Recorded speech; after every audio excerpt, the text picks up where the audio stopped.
तो पार्ट 6 की शुरुआत होती है 3 साल पहले की, जहाँ पर हमें दिखाया जाता है योनवो हेन को अपनी गांव योंगदोरी टाउन में लेके जाता है और उसका खेत फूलों के बगीचा दिखाता है कि तुम्हारी नजर जितनी दूर तक जा रही है ये सब हमारा जमीन है। उसके बाद योनवो हेन को अपनी स्टोर पे लेके आता है और आइस पॉप देता है। हेन को आइस पॉप बहुत अच्छा लगता है। तब योनवो पूछता है क्या तुमने कभी आइस पॉप नहीं खाया?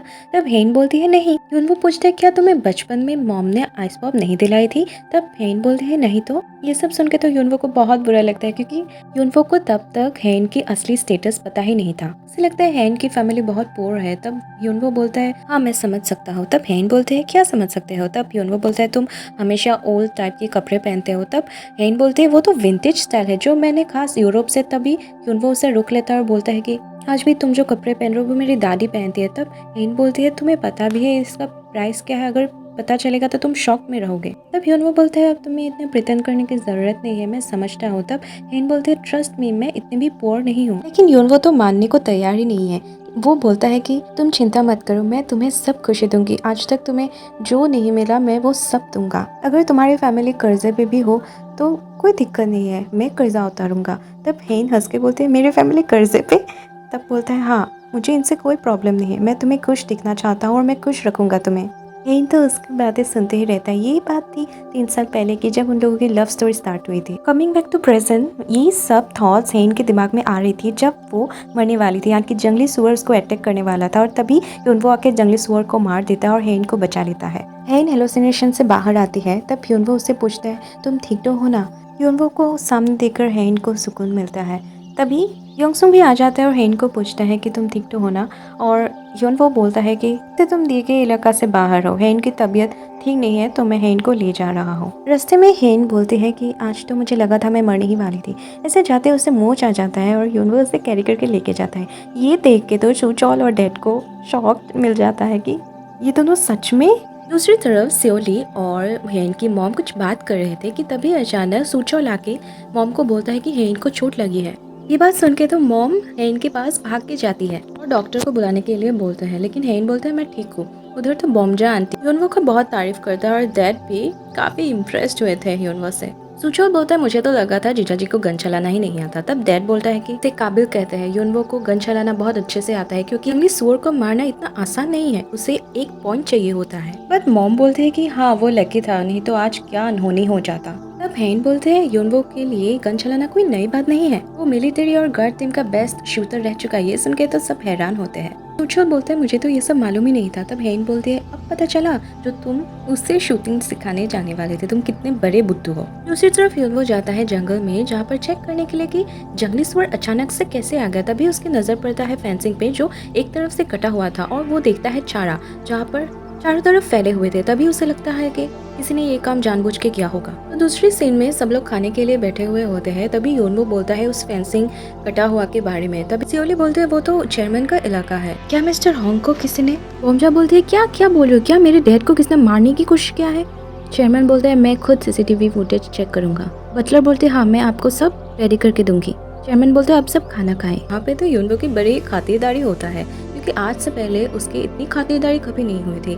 हेन की डैड उसको खुद सर्व करता है उसकी मनपसंद डिशेस। वही हेन की मॉम योंगसुंग के बारे में पूछने लगती है। तब योंगसुंग बताता है कि वो एक अनाथ था जिसे 13 साल की उम्र में एक यूएस कपल ने उसे अडॉप्ट किया था, लेकिन वो अब फिर से अनाथ हो गया है क्योंकि उसके अडॉप्टेड पेरेंट्स की भी मौत हो चुकी है। जिस पर ग्रैंडपा और हेन की मॉम बोलती है कि हमारी फैमिली को भी तुम अपनी ही फैमिली समझ सकते हो। बात करते करते ग्रैंडपा की नजर पड़ती एक क्यूट सा डॉगी पर जो वहाँ के केयरटेकर का था। तब ग्रैंडपा उसे खरीदने के लिए पूछते हैं, लेकिन केयरटेकर मना कर देता है। वो बोलता है कि ये डॉगी हमारी फैमिली की तरह है, एक बार मेरे बच्चे को इसने आग से बचाया था, तभी से ये हमारी एक फैमिली मेंबर बन चुका है, इसलिए मैं उसे नहीं बेच सकता। ग्रैंडपा को थोड़ा बुरा लगता है लेकिन वो कुछ नहीं कहते। इसके बाद हम देखते हैं योंगसुंग खाना खाने के बाद केयरटेकर के पास पहुंच जाता है और डील करता है 100 मिलियन के बदले इस डॉग को चाहिए। पहले तो केयरटेकर थोड़ा सा हिचकिचाता है, लेकिन 100 मिलियन वॉन के बदले वो डॉग को दे ही देता है। दूसरी तरफ सुचोल ड्रिंक कर रहा होता है और दहाई इसको ड्रिंक सर्व कर रही होती है। तब दहाई पूछती है कि क्या तुम्हें बुरा लगता है मैं तुम्हारे साथ ड्रिंक नहीं करती? तब सुचोल बोलता है ऐसा ऐसा कभी नहीं, मुझे कभी बुरा नहीं लगता। तब सुचोल बोलता है मुझे सुसु लगी है, मैं जाकर आता हूँ। उसके बाद हमें तो दहाई का एक अलग ही रूप देखने को मिलता है, कि घर में दारू पी लेती है।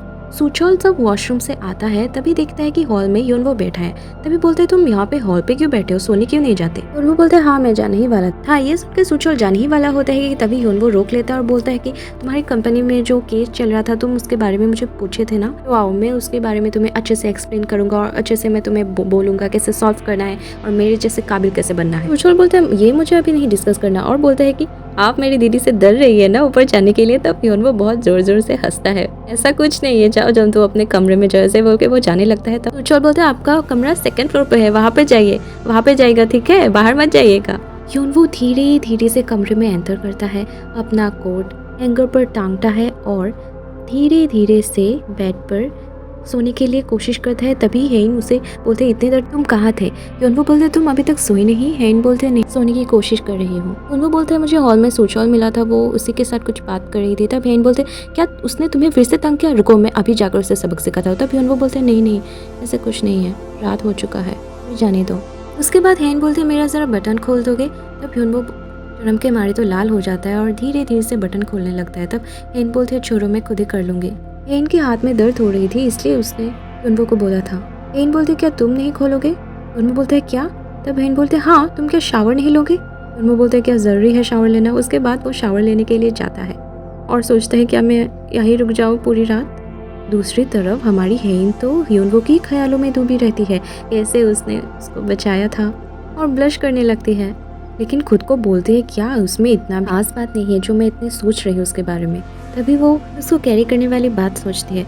उसके बाद फिर से ब्लश करने लगती है और सोचती है क्या हो गया है मुझे, मैं तो पागल हो जाऊंगी। नहीं नहीं हेन तुम फोकस रहो, तुम्हें ये क्या हो रहा है? कि तभी योनवो टॉवल में बाहर निकलता है और हेन उसकी नज़र तो हटते ही नहीं योनवो से। योनवो बोलता है वो बाथरूम अंदर नहीं था इसलिए मुझे बाहर आना पड़ा। हेन तो उसे ताड़ती ही रहती है। जब वो बाथरूम पहनता है तभी वो देखती ही रहती है, लेकिन जब वो मुड़ता है हेन जल्दी से बाथरूम में चली जाती है। लेकिन क्या फ़ायदा, वहाँ पे भी वो योनवो के बारे में ही सोचती रहती है और सोचती है क्या हो गया, वो क्या खुद को क्या हीरो समझता है? कि तभी योनवो नॉक करके अंदर आ जाता है। हेन तो उसकी हीरो जैसी एंट्री देखकर उस पर फिदा ही हो जाती है। तब योनवो बोलता है वो फ्लोर पे पानी पड़ा हुआ था, तुम्हें गीली फ्लोर पसंद नहीं इसलिए मैंने सोचा कि साफ कर दो। हेन बोलते इसकी कोई ज़रूरत नहीं है, तुम जाके अपना बाल सुखाओ। उसके बाद हम देखते हैं दोनों एक ही कमरे पे एक ही बेड पे लेकिन दूर दूर सो रहे होते हैं। हेन पूछती है क्या तुम सो गए? योनवो बोलता है नहीं। योनवो बोलता है बेड कितना छोटा है ना, किंग साइज बेड होगा। लेकिन हेन बोलते नहीं ये तो क्वीन साइज बेड है। हेन बोलते है क्या तुम्हें याद है जब मैं तुम्हारी होम टाउन गई थी योंगदोरी टाउन में, हम दोनों एक दूसरे के बाहों में थे। उसके बाद 3 साल का सीन दिखाता है। इसी तरह पार्ट 6 यहाँ पे खत्म होता है। अगले पार्ट देखने के लिए प्लीज मेरे चैनल को सब्सक्राइब कीजिए, लाइक और शेयर करना मत भूलिएगा। मिलते हैं नेक्स्ट पार्ट पे। Thank you for watching.